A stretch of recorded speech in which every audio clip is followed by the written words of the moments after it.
రోజా పూలై పూయాలి, పులకించి కొమ్మల్లో ఆ కోయిల పాటలు పాడాలి.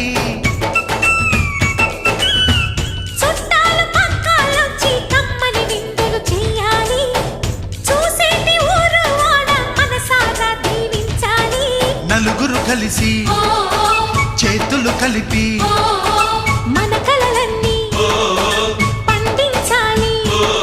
ఒక చోట పుట్టని కోడళ్ళు అయ్యారు అమ్మకే కూతుళ్ళు. త్వరలోని ముద్దుగా పుడతారు ఈ తాత పోలికల మనవళ్ళు. ఈ సంతోషాలు సరదాలే మా పండుగలు.